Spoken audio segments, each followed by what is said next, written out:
அனைவருக்கும் மந்திர வணக்கம். அன்பானவர்களே, இது ஒரு மாந்திரிகம் யூடியூப் சேனல்.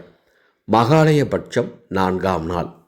உங்கள் முன்னோர்களின் மனம் மகிழ்ச்சி அடைய என்ன நெய்வேத்தியம் படைத்து வழிபாடு செய்யலாம், காகத்திற்கு என்ன வைத்து வழிபாடு செய்யலாம், இதைத்தான் இந்த ஆடியோவில் உங்களுக்காக சொல்லப் போகின்றேன். மகாலயபட்ச காலத்தில் தினமும் என்ன நெய்வேத்தியங்கள் சிறப்பாக வைக்க வேண்டும் என்று ஒவ்வொரு நாளும் வழிகாட்டி கொண்டிருக்கின்றேன். ஒவ்வொரு ஆண்டு மகாலயபட்ச காலத்திலும் இந்த நெய்வேத்தியங்களை உங்கள் முன்னோர்களுக்கு படைத்து முன்னோர்களின் அருளை பெற்று மகிழ்ச்சியாய் ஆனந்தமாய் வாழுங்கள். நெய்வேத்தியத்தை தெரிந்து கொள்வதற்கு முன்பாக ஒரு தகவல்.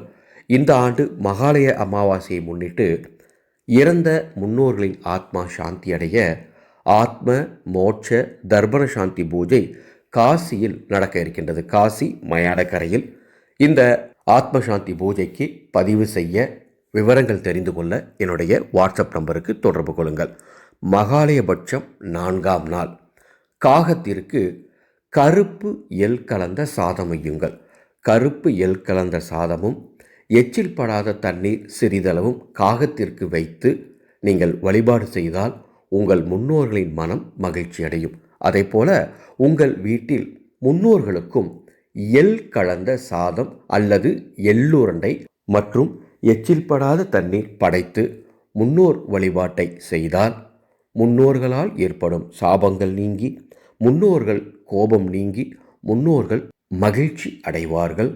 இந்த ஆடியோவை உங்களுக்கு தெரிந்த அத்துணை பேருக்கும் பகிர்ந்து கொள்ளுங்கள்.